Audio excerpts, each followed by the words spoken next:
Sebelumnya kami ucapkan selamat Paskah. Mari saya undang kita semua bangkit berdiri. Saya pun menyapa untuk Bapak Ibu yang mengikuti live streaming. Dimanapun kita berada, Tuhan Yesus hadir. Kita angkat satu pujian. Dialah yang maha tinggi, dialah yang maha mulia.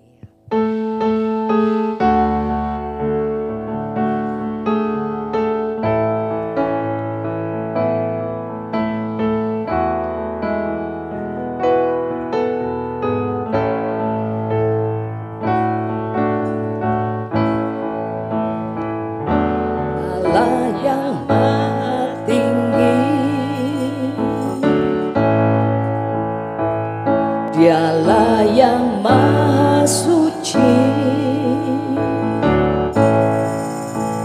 dialah Yesus, Raja damai.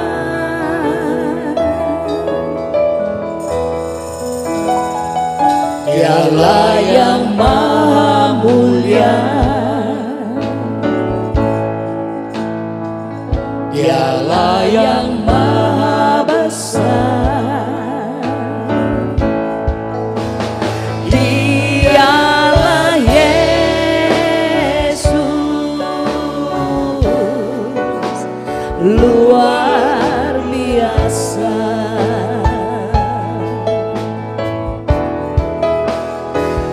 Kami bangga memiliki Allah seperti-Mu.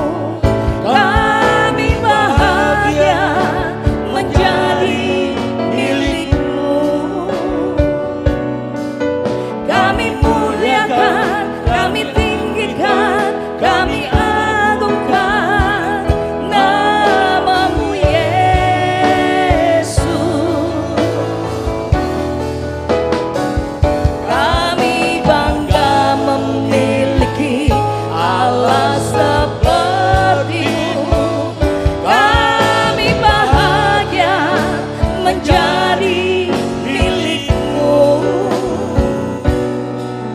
Kami memuji, kami menyembah kepada-Mu Yesus. Sekali lagi kita naikkan pujian ini dari atas. Dialah yang maha tinggi, dialah yang maha tinggi, dialah yang maha suci. Dialah Yesus, Raja damai.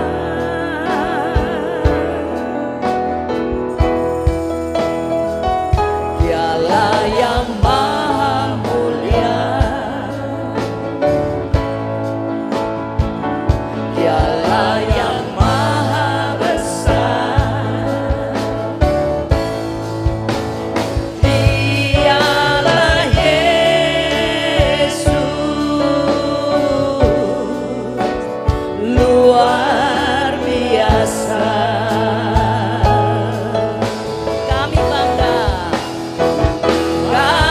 bangga memiliki Allah seperti-Mu. Kami bahagia menjadi milik-Mu. Kami muliakan, kami tinggikan, kami agungkan nama-Mu Yesus. Kami bangga memiliki Allah seperti-Mu. Kami bahagia menjadi milik-Mu. Kami memuji, kami menyembah kepada-Mu Yesus. Ya saudara, ibadah Paskah ini juga merupakan hal yang penting bagi setiap kita. Bukan hanya Natal. Karena kita semua dilahirkan semua raja-raja dilahirkan, nabi-nabi dilahirkan. Tetapi yang hidup dari kematian, yang bangkit dari kematian hanya Tuhan kita Yesus Kristus. Amin. Karena Dia adalah Allah sendiri yang turun ke dalam dunia ini. Firman Tuhan katakan, yang walaupun dalam rupa Allah tidak menganggap kesetaraan sebagai hak yang harus dipertahankan, melainkan Dia telah mengosongkan diri, mengambil rupa seorang hamba dan menjadi sama dengan manusia. Dan dalam keadaan manusia, Dia pun merendahkan diri, taat sampai mati, bahkan mati di kayu salib. Selayaknya kita bangga memiliki Allah yang seperti Dia. Amin. Kita bahagia menjadi anak-anak. Mari kita naikkan pujian ini dengan lebih sungguh lagi. Kami bangga. Kami bangga memiliki Allah seperti benar Tuhan. Bahagia menjadi milikmu. Kami muliakan, kami tinggikan, kami agungkan nama-Mu Yesus.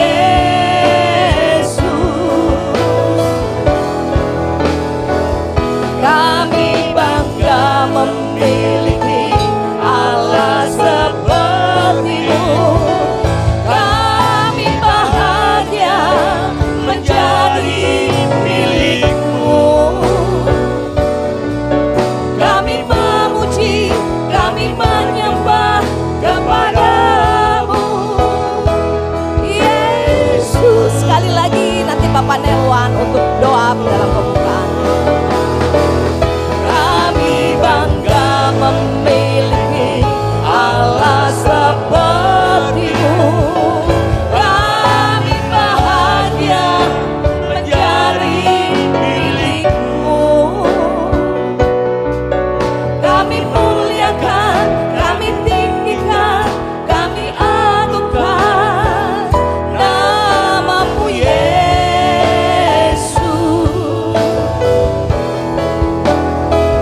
Kami bangga memiliki Allah seperti-Mu.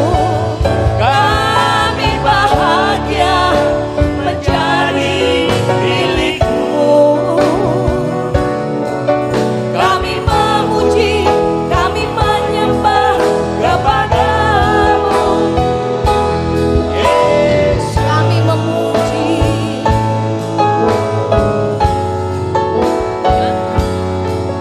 kami memuji, kami menyembah kepada-Mu Yesus. Sekali lagi kami memuji,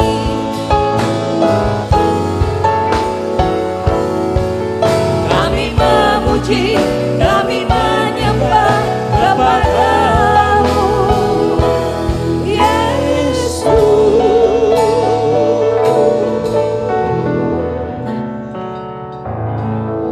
Saudara kekasih, mari kita berdoa. Bapa kami dalam sorga, kami bersyukur dan kami bangga memiliki Engkau. Kami bahagia Tuhan, karena kami tahu Engkau begitu mengasihi kami. Terima kasih Tuhan untuk kasih-Mu. Terima kasih Tuhan untuk penebusan-Mu. Terima kasih Tuhan untuk anugerah yang Engkau berikan buat kami semua.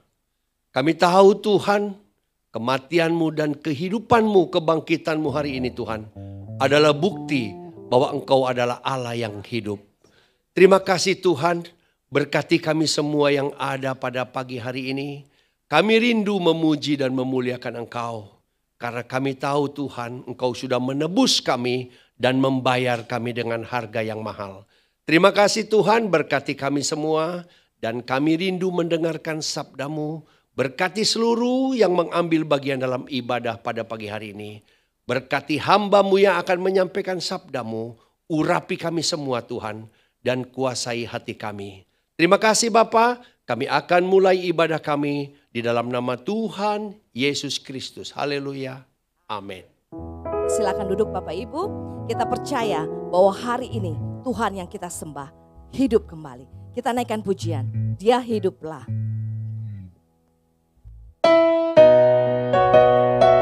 Nanti Bapak Johnson untuk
Terima kasih kepada Tuhan Yesus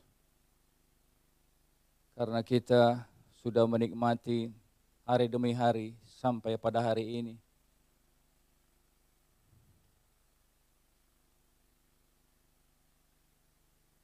Ada satu pelajaran yang teringat yang diajarkan Om Yoyo tanpa mungkin kita sadari, yaitu perhatian dalam kebersamaan.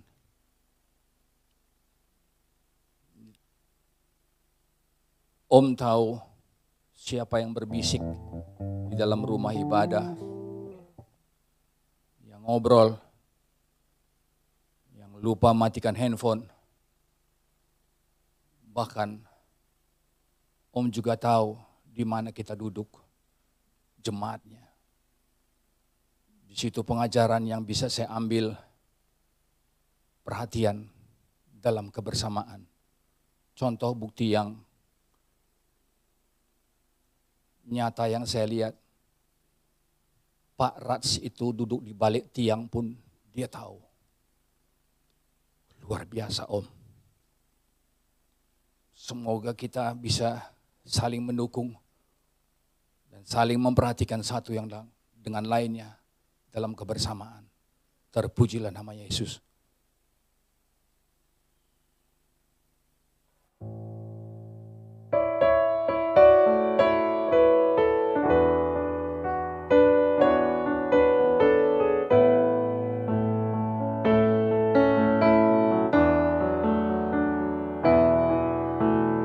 Bagaimana ku kan bernyanyi tentang kasih cintamu.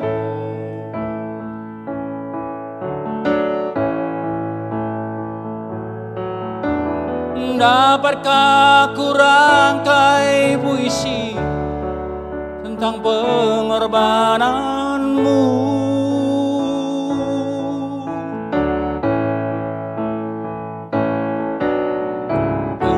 Yang pedih menggantikan mahkota kemuliaan-Mu, Tuhan.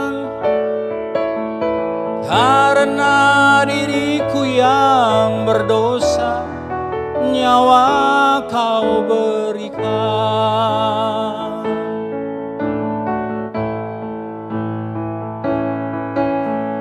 Kau balut luka di hatiku dengan kasih yang tulus.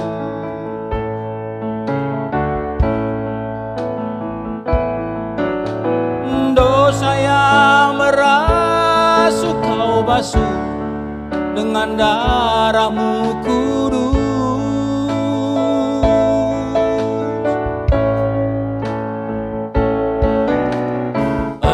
Berapa kali daku berkhianat padamu, Tuhan.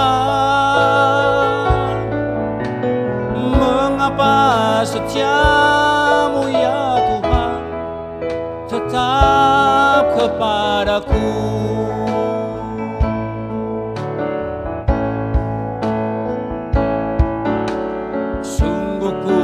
Tak mampu memahami kasih dan setia-Mu ya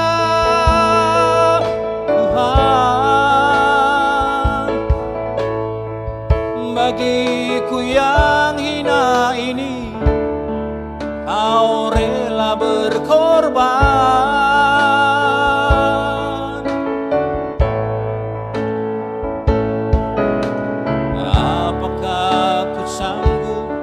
Membalas kasih dan setia-Mu ya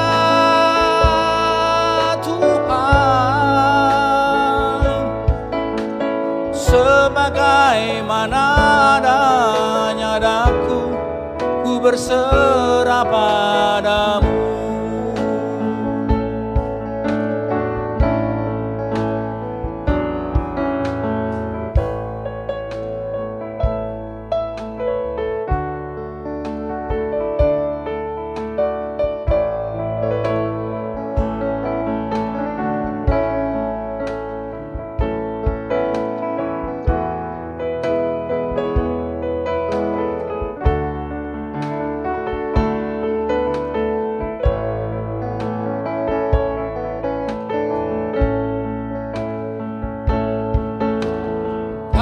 selalu luka di hatiku dengan kasih yang tulus.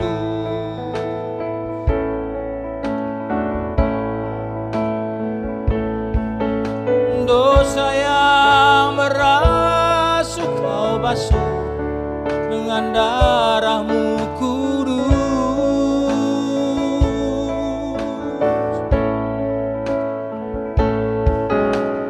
Entah berapa kali daku berkhianat padamu, ya Tuhan. Mengapa setiamu ya Tuhan tetap kepadaku?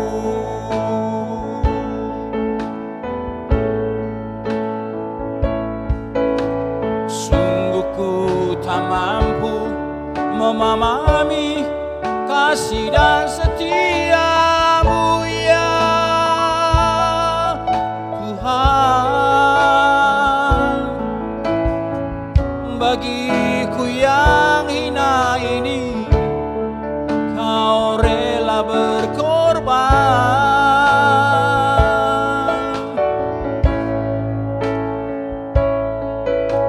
Apakah ku sanggup membalas kasih dan setiamu ya Tuhan? Sebagaimana adanya daku, ku berserah padamu.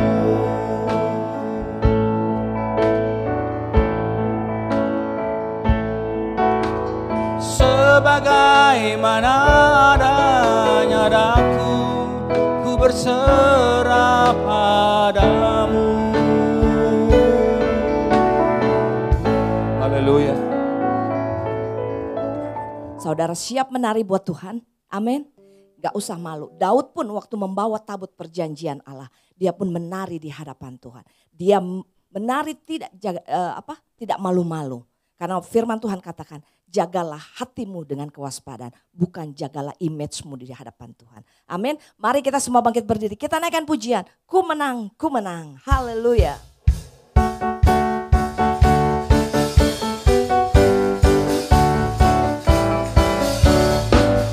Ku menang bersama Yesus Tuhan. Ku menang di dalam peperangan. Ku menang atas segala setan. Haleluya, haleluya. Sekali lagi ku menang bersama Yesus Tuhan. Ku menang di dalam peperangan. Ku menang atas segala setan. Haleluya, haleluya. Ku menang, haleluya, haleluya. Dia bangkit, haleluya. Dia hidup, haleluya. Dia naik, Roh Kudus. Sekali lagi ku menang bersama Yesus Tuhan. Ku menang di dalam peperangan. Ku menang atas segala setan. Haleluya, haleluya, haleluya, haleluya. Dia bangkit, haleluya. Dia hidup, haleluya. Dia naik, Roh Kudus. Dalam nama Yesus, dalam nama Yesus, dalam nama Yesus ada kemenangan. Haleluya. Dalam nama Yesus, dalam nama Yesus iblis dikalahkan. Dalam nama Yesus, dalam nama Tuhan Yesus siapa dapat melawan?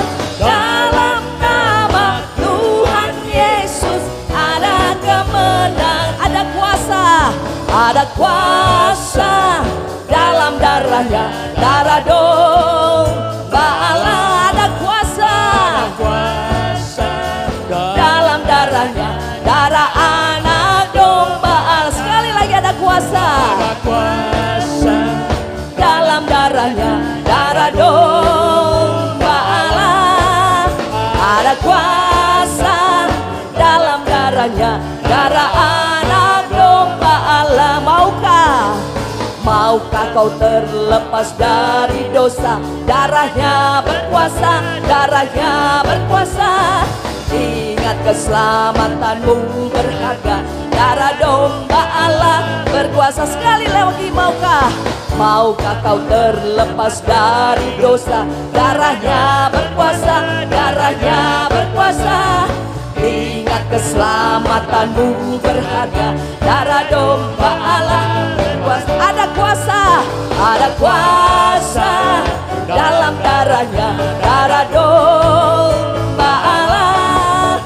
Ada kuasa dalam darahnya, darah anak domba Allah. Dalam nama Yesus, dalam nama Yesus, dalam nama Yesus ada kemenangan. Haleluya.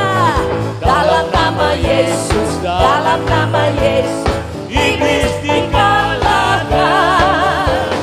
Dalam nama Tuhan Yesus siapa dapat melawan? Dalam nama Tuhan Yesus ada kemenangan. Tuhan Yesus tidak berubah. Amin. Tidak berubah, tidak berubah.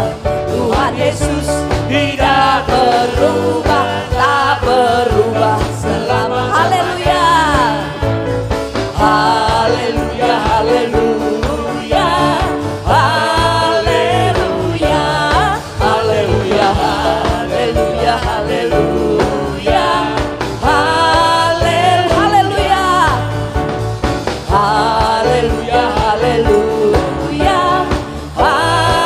haleluya, haleluya, haleluya, haleluya, haleluya. Silahkan Bapak Ibu duduk. Kita akan mendengarkan kesaksian pujian dari Bapak Armilan. Baik saudara, ada satu lagu klasik, gospel, pujian klasik, lama sekali. Saya kemarin ketemu, saya coba pelajari, dan kiranya lagu ini boleh menjadi berkat untuk Bapak, Ibu, Saudara, dan saya semua. My Tribute.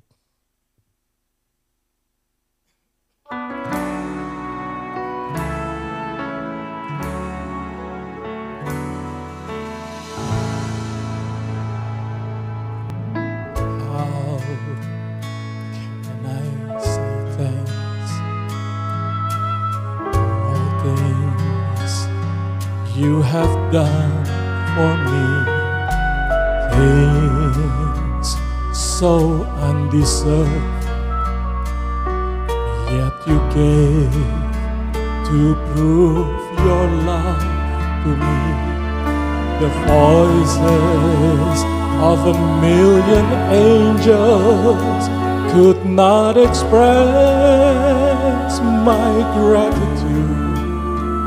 All that I am and ever hope to be, I owe it all to God be the glory. To God be the glory. To God be the glory for the things He has done. With His blood He has saved me. With His power He has raised me. To God be the glory for the things He has done. Just let me live my life and let it be pleasing, Lord, unto Thee. And should I gain in any praises let it go to Calvary, Calvary. With his blood, he has saved me.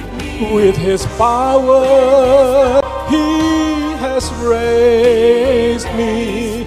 To God be the glory for the things he has done. To God he has done.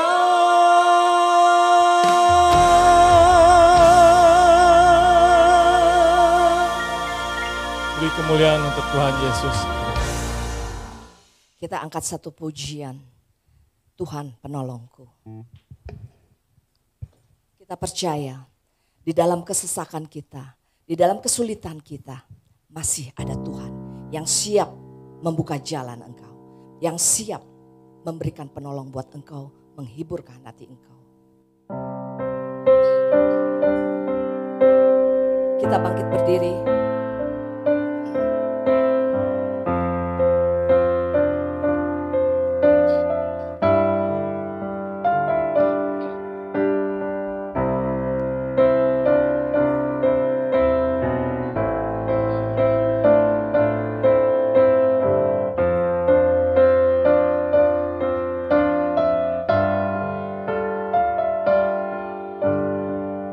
Saat ku dalam kesesakan,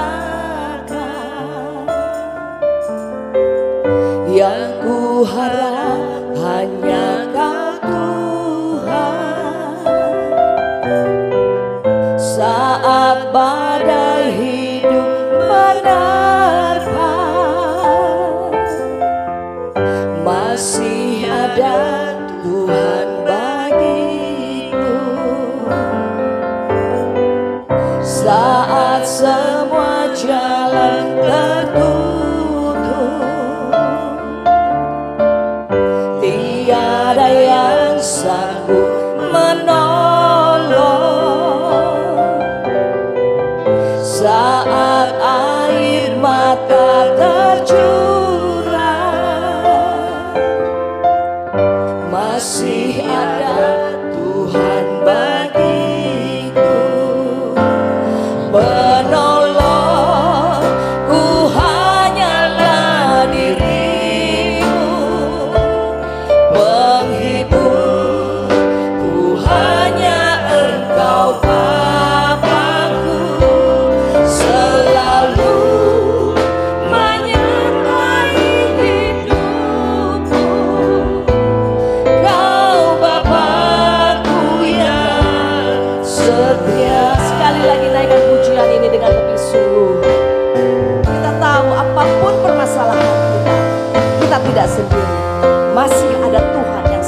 Haleluya, sekali lagi Kau Bapa. Kau Bapakku yang setia.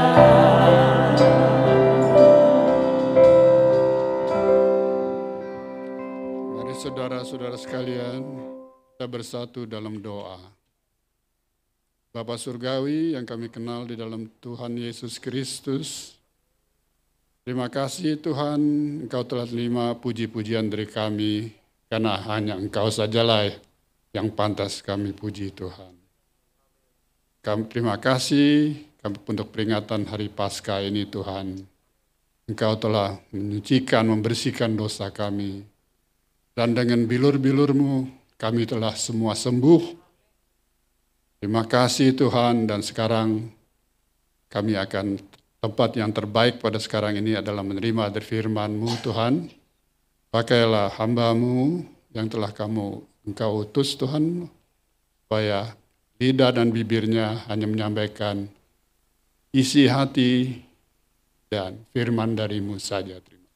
Terima kasih Tuhan Yesus. Nama Tuhan Yesus Kristus kami telah berdoa dan mengucap syukur. Haleluya. Amin. Salam sejahtera di dalam kasih Tuhan kita Yesus Kristus. Selamat pagi.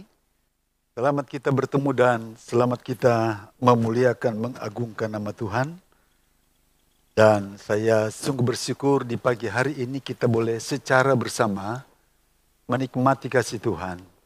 Menikmati anugerah Tuhan. Di dalam hidup pribadi kita, kematian, kebangkitan Kristus menjadikan kita adalah orang-orang yang menang di dalam Tuhan. Tuhan Yesus memberkati kita semua. Terima kasih kepada Ibu Gembala, Tante Melani, yang boleh mempercayakan saya melayani Bapak Ibu Saudara-saudara dengan firman Allah melalui ibadah yang luar biasa di pagi hari ini. Tuhan Yesus memberkati kita semua. Mari sama-sama kita akan membuka Alkitab dengan tema yang telah tercatat, yang dapat kita baca di depan, telah lunas dibayar. 1 Korintus pasal yang ke-6.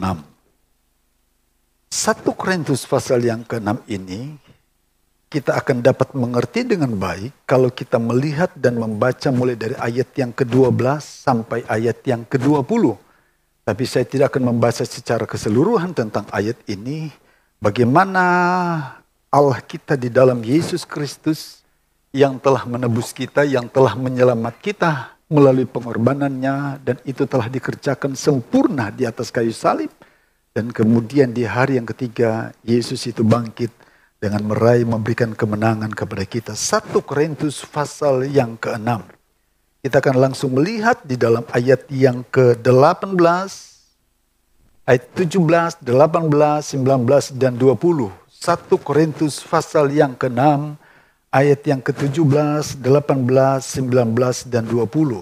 Firman Allah berkata demikian, tetapi siapa yang mengikatkan dirinya pada Tuhan, menjadi satu roh dengan Dia. Jauhkanlah dirimu dari percabulan. Setiap dosa lain yang dilakukan manusia terjadi di luar dirinya. Tetapi kata firman Allah, orang yang melakukan percabulan berdosa terhadap dirinya sendiri. Atau tidak tahukah kamu bahwa tubuhmu adalah bait roh Allah, bait Roh Kudus yang diam di dalam kamu. Roh Kudus yang kamu peroleh dari Allah, dan bahwa kamu bukan milik kamu sendiri. Sebab kamu telah dibeli dan harganya telah lunas dibayar. Karena itu muliakanlah Allah dengan tubuhmu. Ayat yang ke-19. Dan bahwa kamu bukan milik kamu sendiri. Dan bahwa kita bukan milik kita sendiri. Kenapa? Sebab kamu telah dibeli dan harganya telah lunas dibayar. Karena itu kata firman Allah, muliakanlah Allah dengan tubuhmu. Satu rangkaian kalimat yang luar biasa menjelaskan tentang kepemilikan. Satu rangkaian kalimat yang dicatat, yang disampaikan oleh Rasul Paulus kepada sidang jemaat yang berada di Korintus. bahwa hidup orang-orang yang percaya, yang telah mengenal Kristus adalah kepunyaan Tuhan. Kepunyaan itu datangnya dari mana? Melalui pengorbanan Kristus di atas kayu salib. Membuat hak kita, keberadaan kita adalah milik Kristus Yesus yang telah menebus kita. Dari dosa yang telah kita perbuat, diangkat dan memiliki hak penuh di dalam kerajaan Allah. Kalau kita melihat di dalam pasal yang ke-6 ayat yang ke-12 sampai ayat yang ke-20, itu bukan hanya bercerita tentang pengorbanan Kristus. Itu tidak hanya menyampaikan tentang apa yang Yesus sampaikan. Kalau kita dapat membaca sedikit demi sedikit mulai ayat yang ke-12 dan seterusnya. Ada satu bagian yang sedikit ditekankan di sana tentang percabulan. Hal ini adalah sesuatu yang terus-menerus terjadi. Yang kadangkala mau atau tidak mau, hal itu bukan hanya terjadi pada zaman Rasul Paulus yang pada waktu itu menulis surat kepada sidang jemaat yang berada di Korintus. Tetapi rupanya percabulan itu ada sampai saat ini. Dan terus mengalir, terus-menerus dilakukan seakan-akan itu menjadi biasa sekarang. Saya membagikan ini kepada jemaat Tuhan yang Tuhan percayakan kepada kami untuk kami layani. Hati-hati dengan kalimat ini. Orang untuk dikategorikan bahwa dia melakukan percabulan itu adalah ketika dia melakukan kontak fisik atau melanggar aturan pernikahan yang kudus. Dan mereka katakan dia percabulan. Tapi hati-hati, ada kalimat yang berkata bahwa apabila kita memandang seorang wanita dan menginginnya dalam hatinya, dia telah berzina dengan dia di dalam, telah berzina, melakukan perzinahan.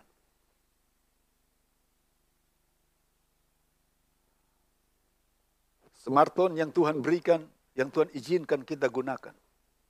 Kadang-kala itu menjadi alat yang tanpa disadari digunakan untuk melakukan percabulan.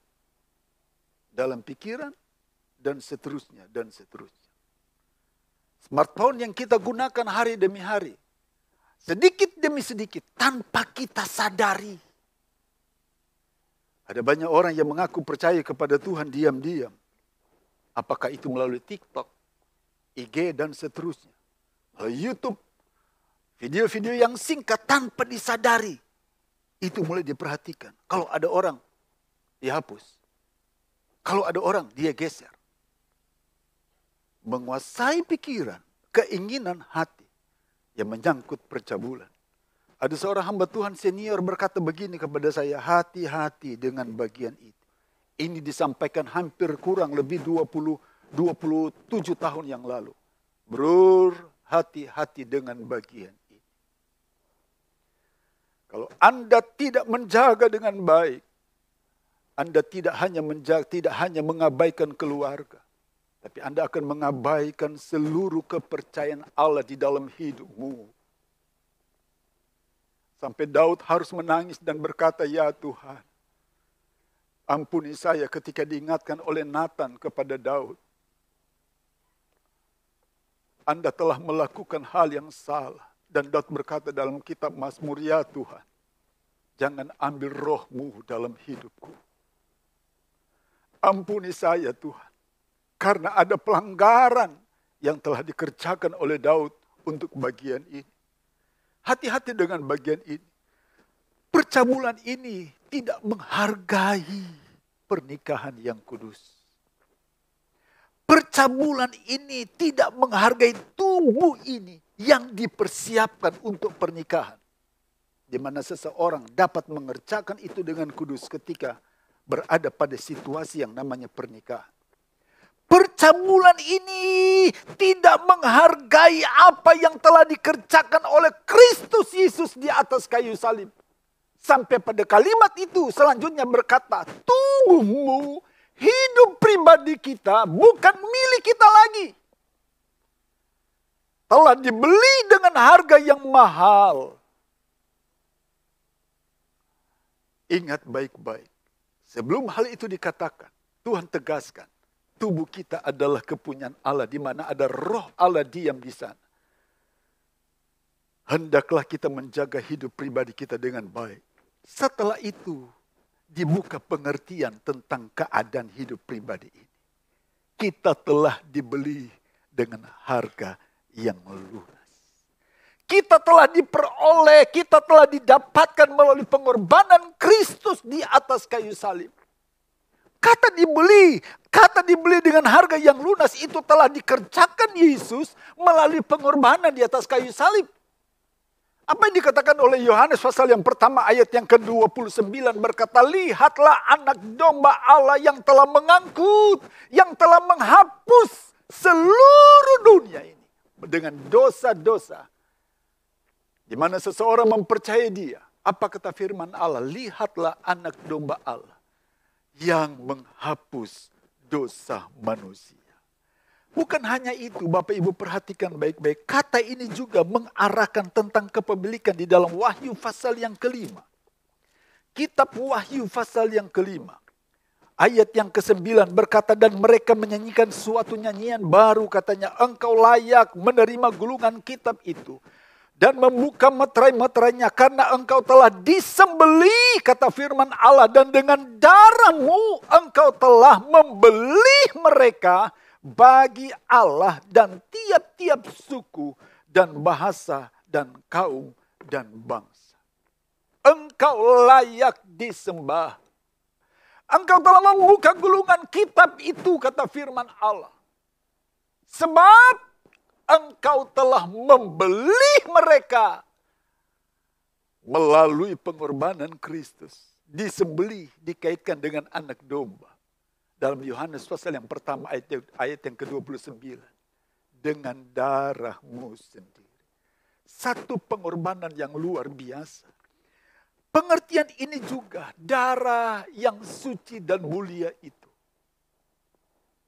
telah memulihkan hidup pribadi kita. Pemimpin pujian tadi mengingatkan saya di dalam 1 Petrus pasal yang kedua.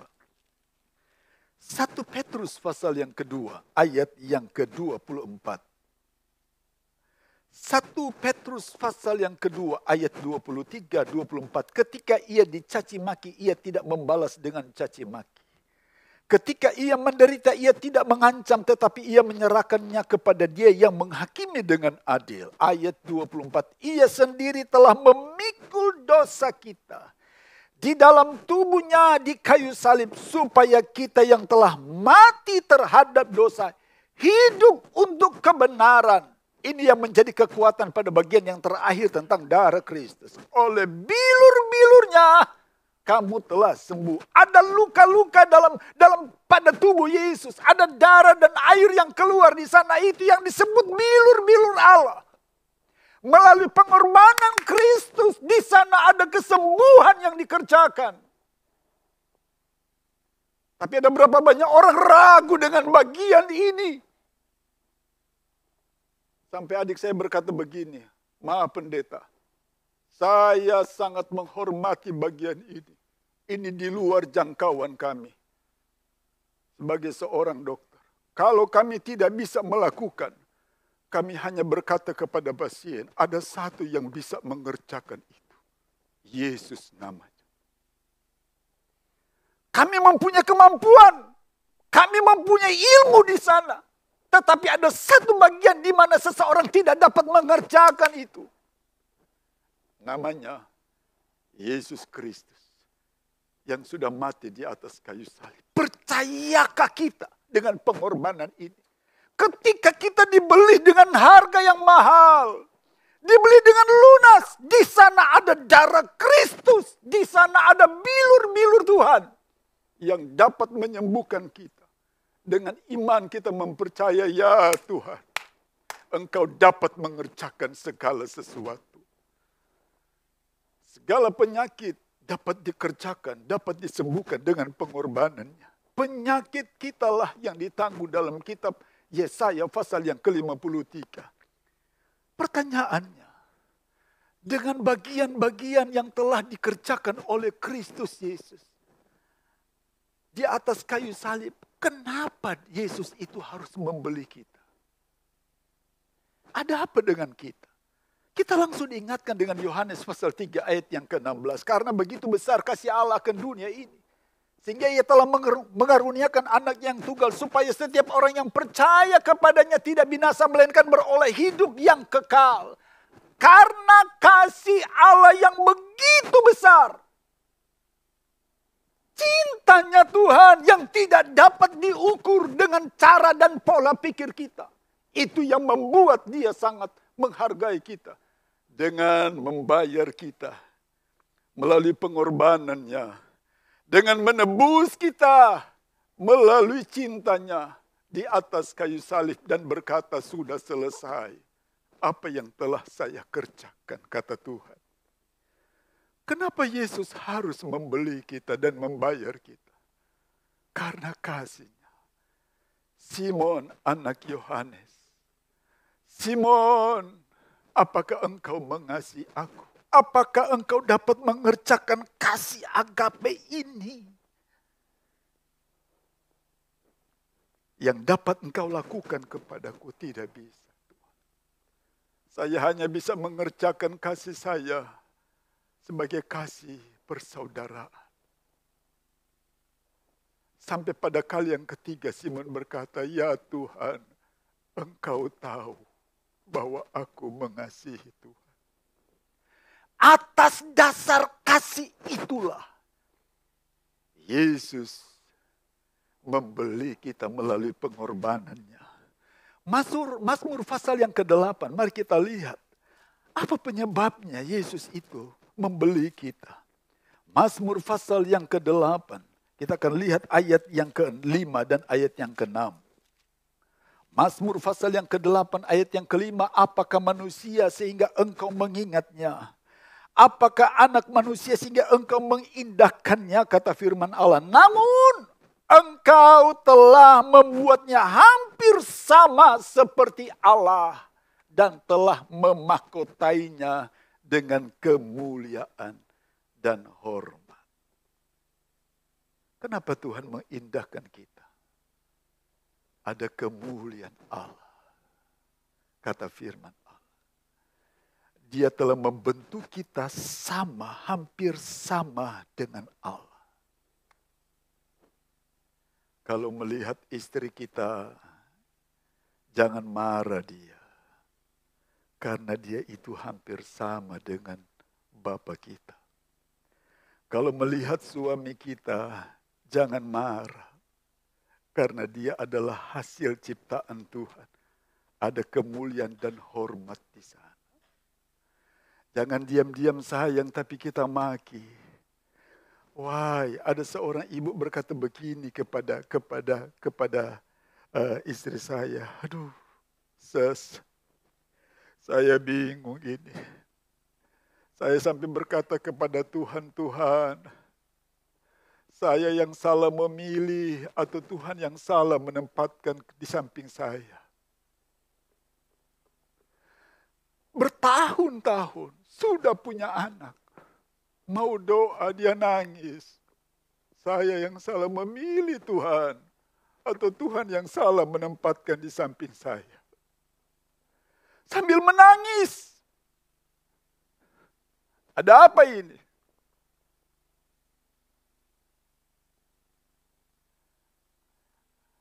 Ketika Tuhan menempatkan seseorang di samping kita itu bukan kebetulan. Haleluya. Saya tidak akan berbicara di sini tentang pasangan itu. Anak kita adalah kemuliaan Allah dan hormat. Ada gambar Allah di sana. Itu yang membuat Tuhan berharga mengerjakan itu, melihat harga itu. Menyelamatkan kita. Itu yang membuat Tuhan menilai itu sempurna adanya. Karena itu adalah hasil karyanya. Roma pasal yang ketiga berkata, hilang kemuliaan Allah karena dosa. Ada kemuliaan Allah di sana yang hilang. Ketika Adam dan Hawa melakukan kesalahan dengan tidak menuruti perkataan Allah, memakan buah yang dilarang. Apakah Tuhan menghukum? Tuhan mencari Adam, di mana engkau? Begitu sulitnya hidup ini. Karena keadaan yang dosa. Dia itu setia. Itu pujian tadi. Dia begitu mengasihi kita. Karena kita ini dinilai berharga oleh Tuhan. Karena kita ini didapati Tuhan. Sangat mulia oleh Tuhan. Itu penyebabnya kenapa Kita dibeli dengan harga yang lunas. Kemudian mari Bapak Ibu kita lihat dalam kitab Keluaran pasal yang ke-12. Kitab Keluaran pasal yang ke-12. Ada apa di sana? Kitab Keluaran pasal yang ke-12, ayat yang ke-12 dan ayat yang ke-13. Keluaran pasal 12, ayat yang ke-12 dan ke-13. Sebab pada malam ini aku akan menjalani tanah Mesir. Dan semua anak sulung dan anak manusia sampai anak binatang akan kubunuh, kata firman Allah. Dan kepada semua Allah di Mesir akan kujatuhkan hukuman. Akulah Tuhan. Dan darah itu menjadi tanda bagimu pada rumah-rumah di mana kamu tinggal. Apabila aku melihat darah itu, maka aku akan lewat daripadamu. Jadi jika akan ada tulah kemusnahan di tengah-tengah kamu, jadi tidak akan ada tulah kemusnahan di tengah-tengah kamu apabila aku menghukum tanah Mesir. Singkat cerita, Tuhan menyuruh menyembelih anak domba yang telah dipersiapkan. Tulah yang terakhir, oleskan di ambang pintu dan di tiang pintu kanan dan kiri.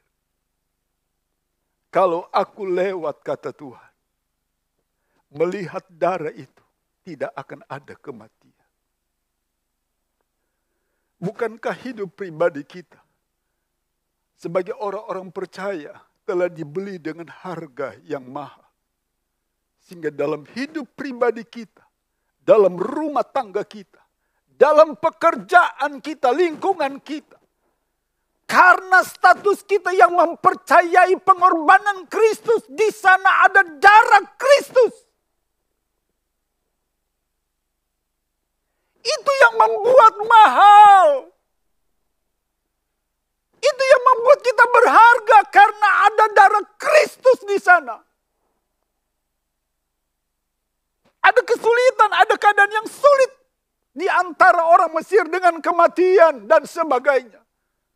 Tapi di tanah Goshen ada darah Kristus. Kenapa? Karena cintanya Tuhan kepada bangsa Israel.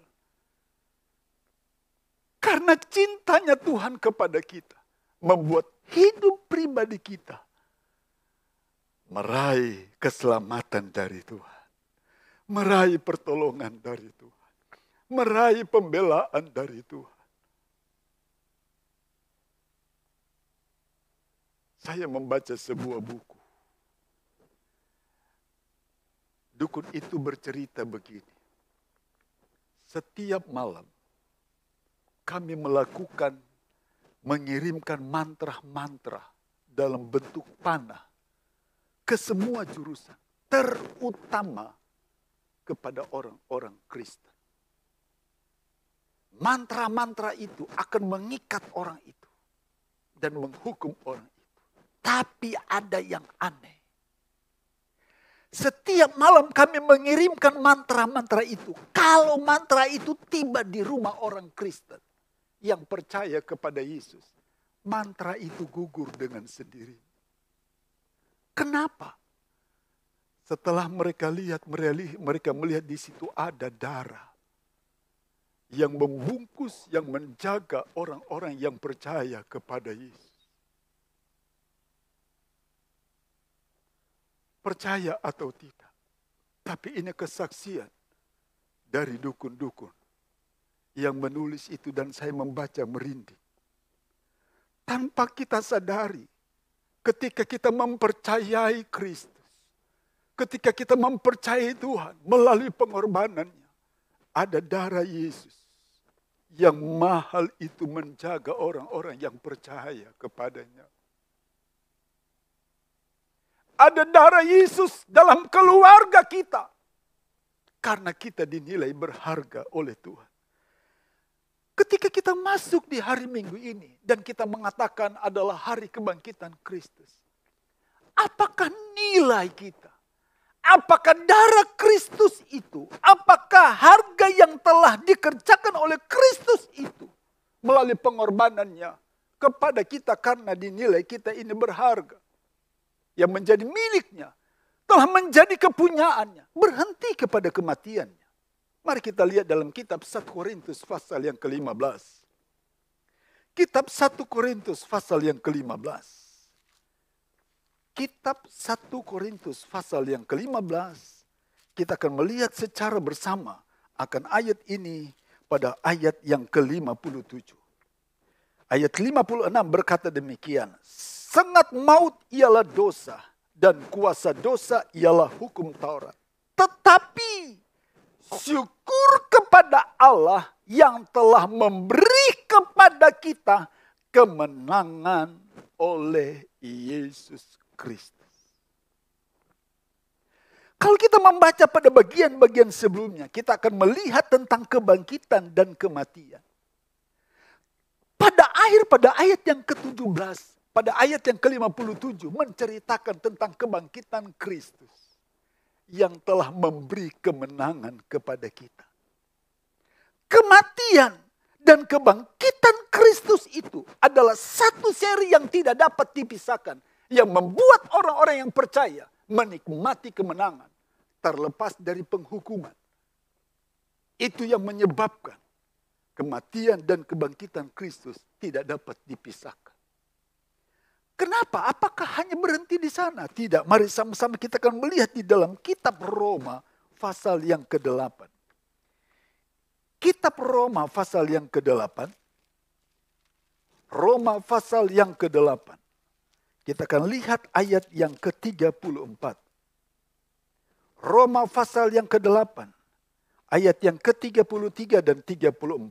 Siapakah yang akan menggugat orang-orang pilihan Allah?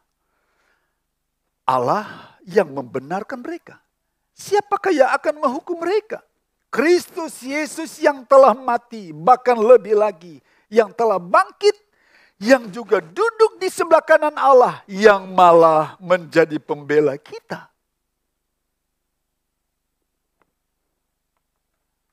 Ini penjelasan. Ini ungkapan tentang keyakinan, kepercayaan kita kepada Tuhan. Menceritakan Kristus yang telah mati. Kristus yang kemudian bangkit. Kematian ini menceritakan tentang kepemilikan Tuhan melalui pengorbanannya kepada kita. Setelah dia bangkit, dia rupanya menjadi pembela kita. Dia selalu bersama-sama dengan kita. Tidak ada yang dapat memisahkan antara kita dengan Tuhan. Karena kita ini adalah milik. Satu kejadian yang terjadi di dalam kitab Yohanes pasal yang ke-20. Injil Yohanes pasal yang ke-20. Ada satu peristiwa yang terjadi di sana. Tentang mulai ayat yang ke-24.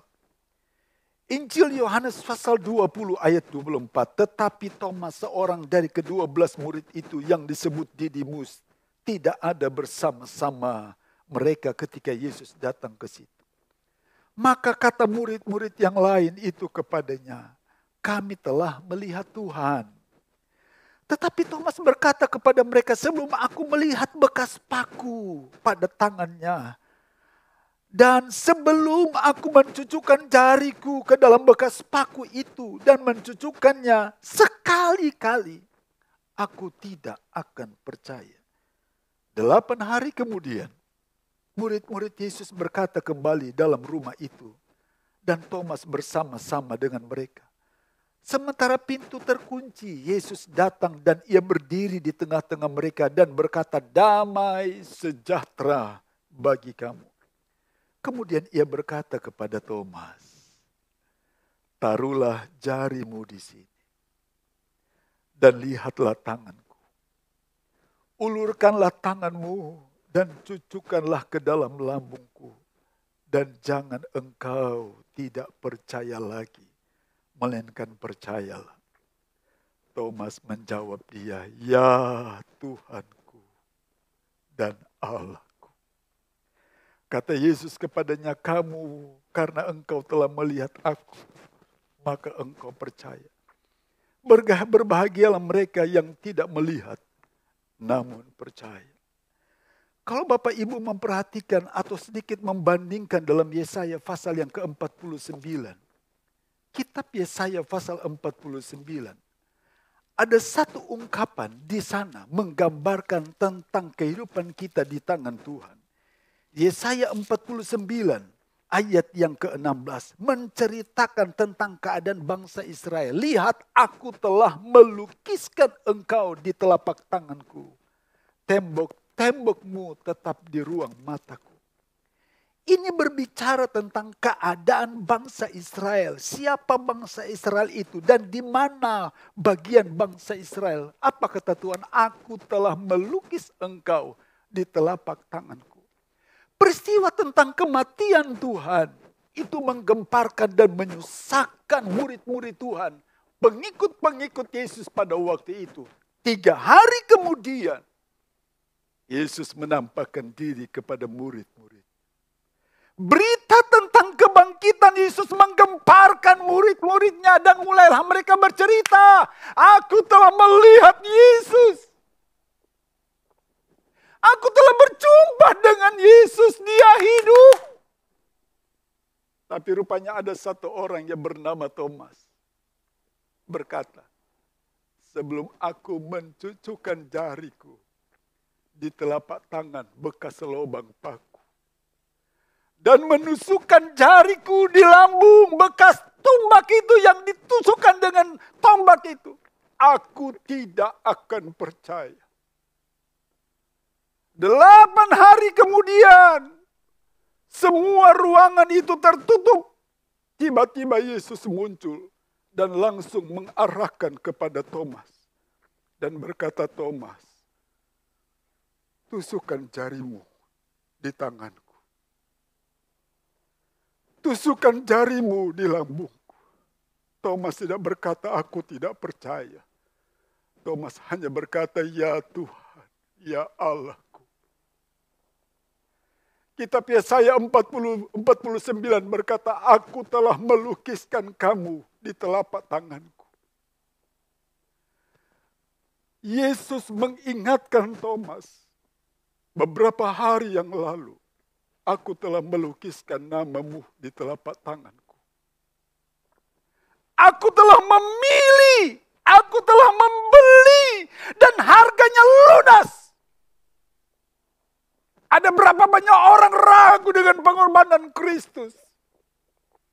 Setiap kali Yesus melihat tangannya, Yesus pasti ingat kita. Karena ada nama kita di sana.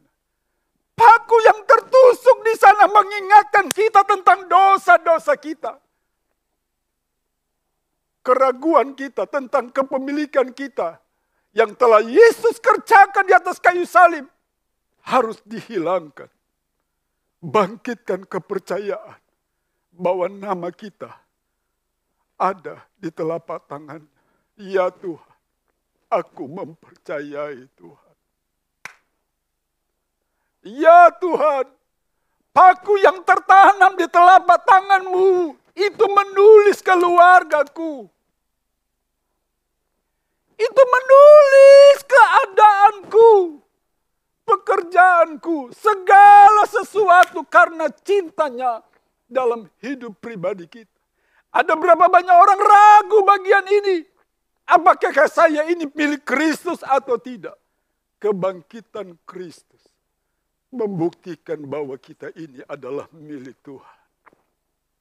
Kalau anak kita mulai ragu tentang masa depan, katakan kepada anak kita, nak, kamu telah ditebus dengan harga yang mahal.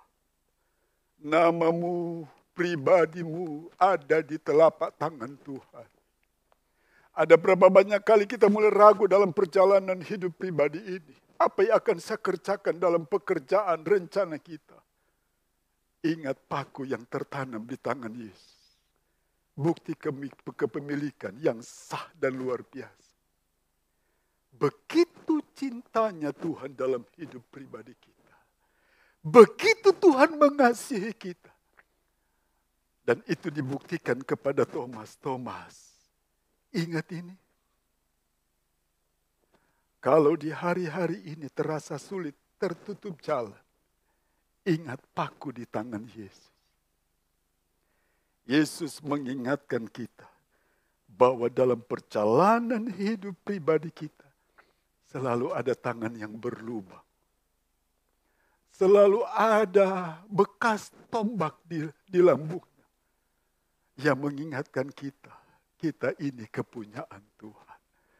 Kalau kepunyaan Tuhan, apakah Tuhan akan membiarkan kita? Tidak. Tuhan akan bersama-sama dengan kita. Mari kita berdiri bersama-sama.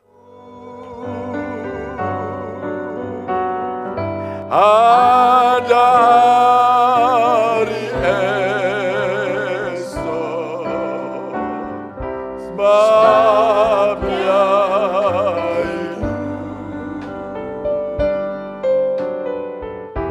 ku tak gentar karena ku tahu Dia pegang hari esok.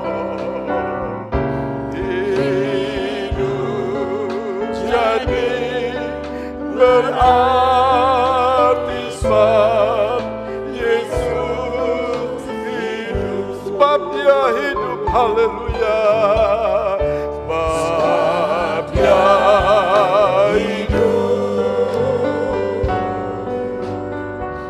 Ada hari esok. Sebab Dia hidup. Ku tak karena ku tahu, karena ku tahu Dia pegang hari esok. Hidup jadi berarti sebab Yesus hidup. Pada waktu Thomas tidak mempercayai kebangkitan Kristus, Yesus muncul dan menunjukkan bekas luka paku di tangan. Apakah itu harus dikerjakan Tuhan bagi kita di siang hari ini? Bahwa Tuhan telah memilih kita, bahwa Tuhan telah membeli kita dan harganya lunas. Kebangkitan Kristus membuktikan bahwa Dia begitu mengasihi kita dan telah membayarnya dengan lunas sehingga kita tampil sebagai pemenang. Mari nyanyikan pujian ini kembali dan kita berdoa. Sebab Dia hidup, ada hari esok. Sebab Dia hidup, ku tak gentar karena ku tahu Dia pegang hari esok.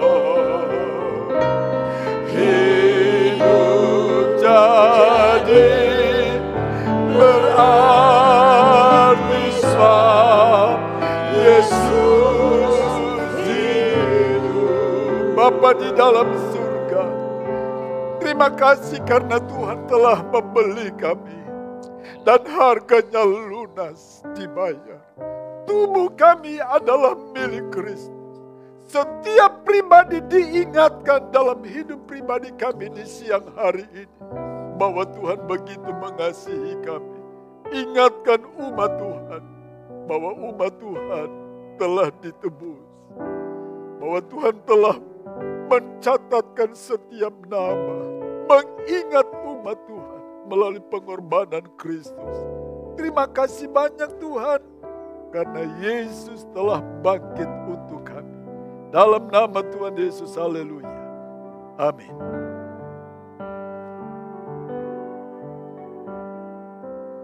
Terima kasih kepada Bapak Gary yang sudah menyampaikan firman Tuhan. Kita akan memberikan persembahan. Sebelumnya kita satu di dalam doa. Bapa, kami mengucap syukur terima kasih untuk firman-Mu. Kami juga bersyukur untuk kesempatan di mana kami boleh memberi. Kami memberi bukan karena kami merasa lebih kaya, bukan karena kami merasa lebih dari Engkau. Tetapi kami memberi karena kami mengasihi Engkau. Kami mengasihi pekerjaan Tuhan di tempat ini. Berkati setiap kami Tuhan. Hanya dalam nama Yesus kami berdoa dan mengucap syukur. Haleluya. Amin. Kita naikkan pujian. Mari kita mengucap syukur.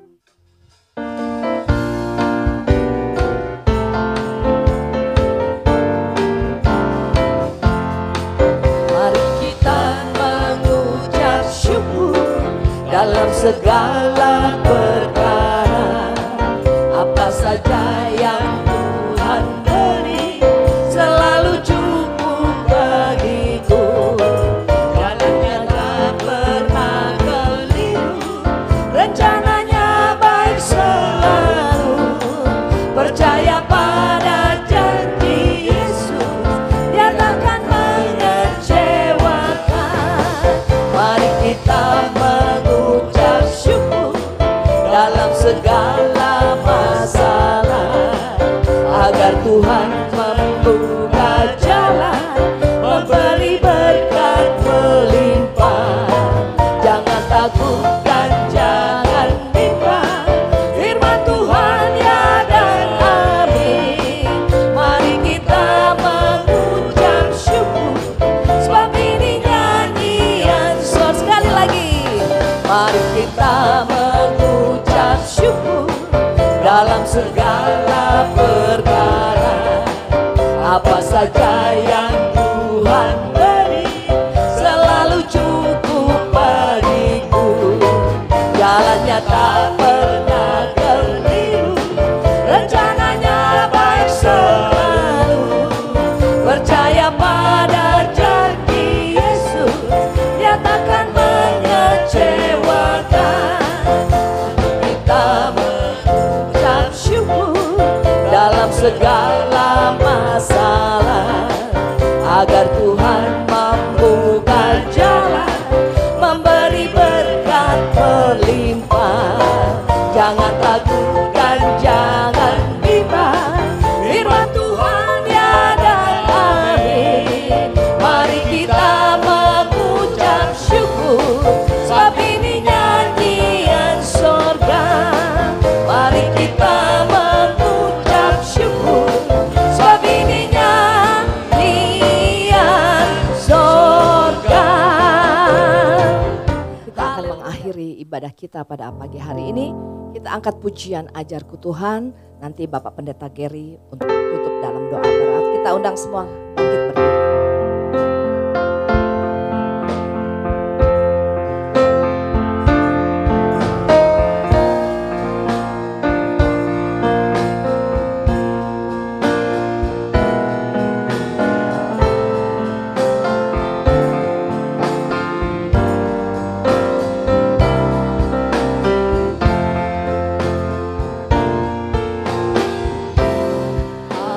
Ajarku Tuhan, berterima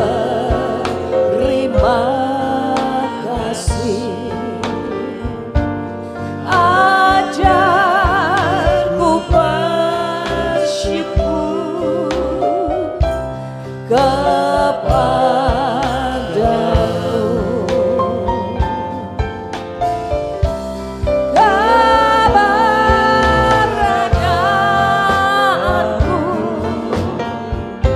Semua berkat Bapak Gary. Ajarku Tuhan,